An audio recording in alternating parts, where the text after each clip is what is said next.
नमस्कार दोस्तों, welcome to रोशन की क्लास यूट्यूब चैनल। फ्रेंड्स, आप सभी का आज की इस पाठ्य योजना की वीडियो में एक बार फिर से बहुत बहुत स्वागत है। आज की इस वीडियो में हम देखेंगे कक्षा 6 के लिए हिंदी की पाठ्य योजना। तो आप लोग पूरी वीडियो देखिएगा, बस इतना ही रिक्वेस्ट रहता है मेरा कि जिससे मैं आप लोगों को जो भी इन्फॉर्मेशन वीडियो के माध्यम से देना चाहता हूँ वो इन्फॉर्मेशन आप तक पूरी पहुँचे। और वीडियो अच्छी लगे, देखने के बाद ही बोल रहा हूँ, अगर वीडियो देखने के बाद अच्छी लगे तो प्लीज़ वीडियो को लाइक करिएगा। अगर कुछ कमी लगे तो नीचे कमेंट बॉक्स है उसमें बताइएगा। मैं डेली कुछ ना कुछ सुधार करता रहूँगा। ऐसा नहीं है कि आप मुझे कोई सजेशन देंगे तो उसको मैं इग्नोर करूँगा, उसको भी मैं सुनूंगा, उसको भी मैं रीड करूँगा, आपको रिप्लाई करूँगा। अगर जेन्युइन सजेशन हुआ तो उसको मैं आगे आने वाली वीडियोज़ में इम्प्लीमेंट करूँगा। और डेली बेसिस पे ऐसे इन्फॉर्मेटिव वीडियोस देखने के लिए रोशन की क्लास यूट्यूब चैनल से जुड़ जाइए। जुड़ना बिल्कुल फ्री है। नीचे लाल कलर का सब्सक्राइब बटन है, उस पर क्लिक करके सब्सक्राइब कर लीजिए, साथ ही साथ बेल आइकन को दबा के रखिए। तो अब देर नहीं करते हैं, शुरू करते हैं आज की वीडियो। आप सभी को पता है जिस पेज पे आप पाठ्य योजना बनाना स्टार्ट करते हैं उसको बीचों बीच आपको पाठ्य योजना संख्या लिखनी होती है। आप यहाँ पे जैसे यहाँ पे दिख रहा है सबसे ऊपर खाली स्थान, वहाँ पे पाठ्य योजना लिख के मैं आपको दिखा भी देता हूँ कहाँ पे करना है आपको। इस जगह पे आपको पाठ्य योजना संख्या लिखनी है, जैसे पाठ्य योजना 1, 2, 3, 4 जो भी लिखना है उसको इस तरीके से लिखने के बाद आपको आगे बढ़ना है। आगे यहाँ पे आपको विद्यालय का नाम लिखना है, जिस विद्यालय में आप पाठ्य योजना पढ़ाने के लिए जाएंगे। कक्षा 6वीं है, 6th क्लास के लिए है। वर्ग यहाँ पे लिखना होगा, 6th क्लास के ए में जाएंगे, बी में जाएंगे सेक्शन में, सी में जाएंगे सेक्शन में। जिस सेक्शन में जाएंगे उसका नाम लिखना है वर्ग के सामने। कालांश यानी कि किस पीरियड में आप जाएंगे इस चैप्टर को पढ़ाने, first, second, third, fourth, fifth. कालांश को ही चक्र भी कहते हैं काफ़ी कॉलेजेस में, ठीक है। दिनांक लिखना है, जिससे ये पता चलता है आपने कौन सी पाठ्य योजना किस डेट में पढ़ाई थी। वार यहाँ पे लिखा गया है, वार मतलब सोमवार, मंगलवार, बुधवार। ज़रूरी नहीं ये लिखना, आपके कॉलेज वाले कहें लिखने के लिए तो लिखिए, नहीं कहें तो इसको मत लिखिएगा, हटा दीजिएगा। विषय हिंदी का है। प्रकरण यहाँ पे हमारा आप देख सकते हैं खेलों का महत्व है। काफ़ी अच्छा टॉपिक है, आप आराम से इस चैप्टर को पढ़ा सकते हैं कक्षा 6 में। समय अवधि यहाँ पे लिखना है, समय के सामने आपको 25 से 35 मिनट जो भी आपके कॉलेज वाले रिकमेंड करें इतने मिनट की क्लास लेनी है आपको, वो यहाँ पे लिखिएगा। अब इसके बाद आएगा आपका पाठ विश्लेषण। पाठ विश्लेषण लिखना ज़रूरी नहीं होता, काफ़ी कॉलेजेस में ये नहीं बताया जाता, लेकिन अगर आप लिख देंगे तो कोई दिक्कत नहीं होगी। तो यहाँ पे देखिए पहला पॉइंट है, जीवन में खेल कूद संबंधी शारीरिक क्रियाओं का महत्व होता है, जिसमें कूदना, दौड़ना, भागना, फेंकना आदि क्रियाएँ करवाई जानी चाहिए। दूसरा है, पाठ में बताया गया है कि खेल से आपसी सहयोग, अनुशासन, सद्भाव, धैर्य, साहस आदि गुणों का विकास होता है। और थर्ड पॉइंट है, इस पाठ में विभिन्न प्रकार के खेलों के बारे में बताया गया। ये हो गया पाठ विश्लेषण। अब आता है आपका मेन, जो आपके सभी कॉलेज में बताया जाता है, सामान्य उद्देश्य। सामान्य उद्देश्य का मतलब होता है आपका जो विषय है, जैसे हमारा आज का विषय है हिंदी, तो ये हिंदी विषय पढ़ाने के बाद बच्चे क्या क्या सीखेंगे, उनके अंदर किस नॉलेज का विकास होगा, उसके बारे में यहाँ पे सामान्य उद्देश्य में कम से कम 4 से 5 पॉइंट और मैक्सिमम 8 से 10 पॉइंट लिख सकते हैं आप। पहला पॉइंट यहाँ पे देखिए लिखा गया है, छात्र विषय वस्तु का प्रत्यास्मरण कर सकेंगे।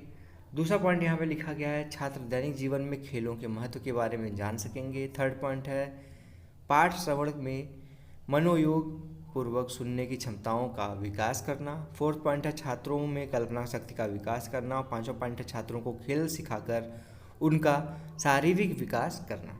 ये हो गया सामान्य उद्देश्य के 5 पॉइंट। अब आता है विशिष्ट उद्देश्य। विशिष्ट उद्देश्य में आप कम से कम 2 से 3 पॉइंट लिख सकते हैं, मैक्सिमम 4 से 5 पॉइंट लिखा जा सकता है इसमें। विशिष्ट उद्देश्य का मतलब होता है आपका जो टॉपिक होता है उसको पढ़ाने के बाद क्या क्या बच्चे सीखेंगे। सामान्य उद्देश्य आपका विषय था, विशिष्ट उद्देश्य आपका जो पाठ आप पढ़ाएंगे उसको पढ़ने के बाद बच्चे क्या क्या सीखेंगे उसके बारे में विशिष्ट उद्देश्य के अंतर्गत पॉइंट वाइज लिखना होता है। तो यहाँ पे देखिए, थोड़ा सा जूम कर देता हूँ जिससे आपको देखने में आसानी हो। पहला पॉइंट है पाठ आओ खेलें, खेल का वाचन करना यानी पढ़ना। छात्र शब्दार्थ का बोध कर सकेंगे, जैसे हत्ता ताली, पुकारा, दल, सतोलिया। थर्ड पॉइंट है, छात्र विलोम शब्दों के बारे में जान सकेंगे, जैसे पीछे, खुश, आया, रात। अगली हेडिंग है सामान्य सहायक शिक्षण सामग्री। इसमें श्वेतवर्तिका है, लपेट फलक है, चित्र है, चार्ट है, संकेतक है, अन्य कक्षा शिक्षण में उपयोगी सहायक सामग्री है। ये सारी चीज़ें सहायक सामग्री के सामान्य वाले में आएंगी। और दूसरा है अनुदेशात्मक सामग्री, जिसमें आपको विषय वस्तु से संबंधित चार्ट ले जाना है। तो ये हो गया आपका अनुदेशात्मक सामग्री। इसके बाद अगला हेडिंग आता है आपका पूर्व ज्ञान परीक्षण।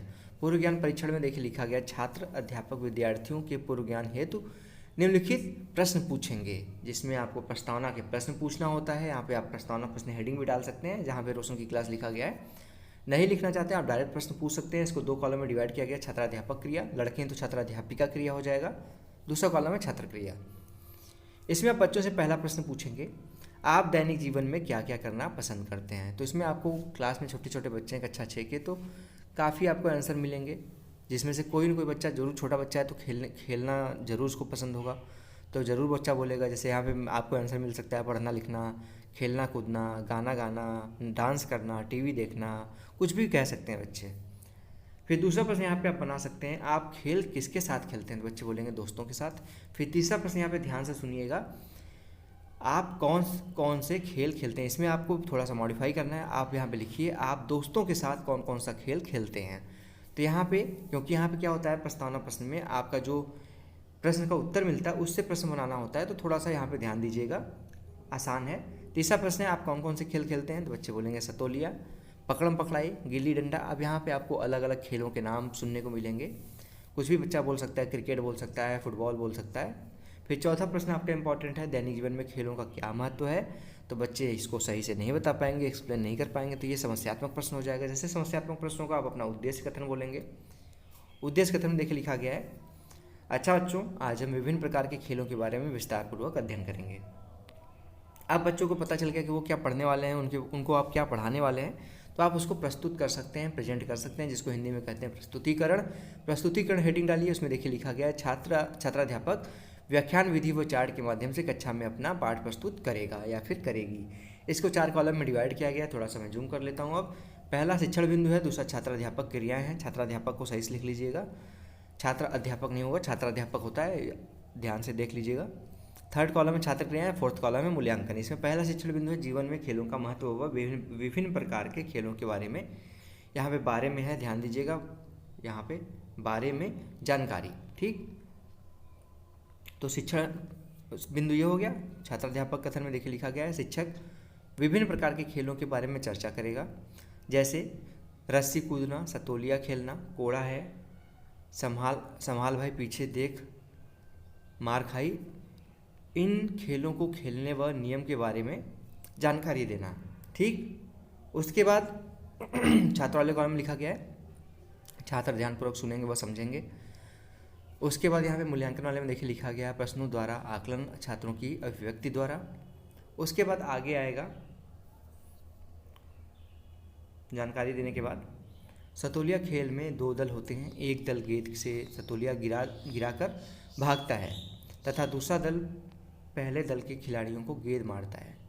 वह पहला दल गिरे हुए सतोलिया को फिर से जमाता है और गेंद लगने वाला खिलाड़ी आउट माना जाता है, और अंत में सभी सतोलिया जम जाने पर सतोलगढ़ बोलते हैं, जिससे वे जीत जाते हैं। छात्र वाले कॉलम में सेम चीज़ वही लिखना था। छात्र खेलों के नियम के बारे में ध्यानपूर्वक सुनेंगे व अपनी अभ्यास पुस्तिका में लिखेंगे। उसके बाद देखिए नीचे चलते हैं, अब यहाँ तक आपको मैंने बता दिया। विकासात्मक प्रश्न आता है। अब विकासात्मक प्रश्न में पहला प्रश्न, सतोलिया के खेल में कितने पत्थर और किस प्रकार के पत्थर होते हैं, तो बच्चे बोलेंगे यहाँ पे, छात्र प्रश्नों के उत्तर देने का प्रयास करेंगे। अगर उनको पता होगा, आप पढ़ाए होंगे, तो वो बच्चे ज़रूर प्रश्नों का उत्तर देंगे। दूसरा प्रश्न है, सतोलिया के खेल में क्या गेंद लग जाने वाला खिलाड़ी आउट हो जाता है, तो बच्चों को आपने बताया हाँ आउट हो जाता है, आउट हो जाएगा इसका आंसर। थर्ड क्वेश्चन है, इस खेल में अधिकतम कितने खिलाड़ी हो सकते हैं, इसको अगर आप बताए होंगे 4-5 तो इसको बच्चे बता देंगे। चौथा क्वेश्चन है, यह खेल कहाँ खेला जाता है, तो बच्चे बोलेंगे फील्ड में, खाली स्थान पे। दूसरा यहाँ पर शिक्षण बिंदु है, खेलों से स्वास्थ्य व शिक्षा का ज्ञान प्रदान करना। छात्राध्यापक कथन में देख लिखा गया है, पाठ के 2 परिच्छेदों में आँख मिचौली, हत्ताताली, सतोलिया, रस्सी कूद के बारे में शिक्षक हाव भाव प्रायोगिक रूप से समझाएगा व नए शब्दों के बारे में बोलकर व छात्रों द्वारा अभिव्यक्त के माध्यम से अध्ययन कराए, ये चीज़ कराया जाएगा। छात्र वाले कॉलम में लिखा गया, छात्र ध्यानपूर्वक सुनेंगे व अपनी अभ्यास पुस्तिका में उसको लिखेंगे। फिर से विकासात्मक प्रश्न आता है अब इस पॉइंट का, सतोलिया कैसे खेला जाता है, इसका भी आंसर बच्चे आराम से दे देंगे। दूसरा, कोड़ा है, संभाल भाई पीछे देख, मार खाई, खेल के नियम बताइए। तीसरा प्रश्न है, रस्सी कूद खेल में से स्वास्थ्य पर क्या प्रभाव पड़ता है, इसका आंसर आप लिख सकते हैं, इसलिए यहाँ पर सामने नहीं लिखा गया इसका आंसर। उसके बाद यहाँ पे आता है, अब आपका प्रस्तुतिकरण समाप्त होता है। अब आता है पुनरावृत्ति प्रश्न। पुनरावृत्ति प्रश्न में पहला प्रश्न है, खेल का जीवन में क्या महत्व है। दूसरा प्रश्न है खेल से हमारे अंदर कौन से गुणों का विकास होता है। थर्ड प्रश्न है तीसरा प्रश्न है सतोलिया खेलते समय हमें कौन से नियमों का पालन करना होता है। और चौथा प्रश्न है आप रोज़ कौन कौन से खेल खेलते हैं बताइए। कोई न कोई खेल सभी लोग खेलते हैं बच्चे, ऐसा नहीं है कि कोई बच्चा कोई खेल नहीं खेलता। कोई क्रिकेट खेलता है, कोई फुटबॉल खेलता है, कोई सतोलिया खेलता है, कोई कुछ भी खेलता, लेकिन बच्चे खेलते ज़रूर हैं। लास्ट में गृह कार्य आएगा, होमवर्क बच्चों को घर से करके लाने के लिए दिया जाएगा। गृह कार्य जरूर देना चाहिए जिससे आपने जो पढ़ाया बच्चे उसको घर पे जाके रिवाइज करें और आपके द्वारा पढ़ाई गई चीज़ों को वो रिमेंबर करें फिर से, जिससे आपके पढ़ाए गए जो आपके उद्देश्य थे वो पूरा हो सके। तो यहाँ पे देखिए पहला प्रश्न है खेल का जीवन पर पड़ने वाले प्रभावों का वर्णन कीजिए और दूसरा है सतोलिया का एक चित्र बनाइए। तो ये था दोस्तों आज का लेसन प्लान। इस पार्ट का अगर आपको पीडीएफ चाहिए तो आप लोग रोशन की क्लास टेलीग्राम चैनल से जाके डाउनलोड कर सकते हैं। जल्दी ही आप लोगों को रोशन की क्लास की वेबसाइट भी मिलेगी, rosanki-class.in या फिर .com, दोनों मिल जाएगी आपको। उसमें अभी जाके आपको एक लिंक दे दूँगा, वहाँ से भी आप जाके डाउनलोड कर सकते हैं पीडीएफ। तो वीडियो अच्छी लगी हो तो प्लीज़ वीडियो को लाइक करिएगा और डेली बेसिस पे ऐसे इन्फॉर्मेटिव वीडियोस देखने के लिए रोशन की क्लास यूट्यूब चैनल को सब्सक्राइब कर लीजिए। नीचे लाल कलर का सब्सक्राइब बटन है, उस पर क्लिक करके जैसे ही सब्सक्राइब करेंगे एक बेल आइकन आएगा, घंटी का निशान आएगा, उसको दबा के ऑल नोटिफिकेशन ऑन कर लीजिएगा। तो फ्रेंड्स मिलते हैं नेक्स्ट वीडियो में, तब तक के लिए आप सभी का बहुत बहुत धन्यवाद। जय हिंद, वंदे मातरम।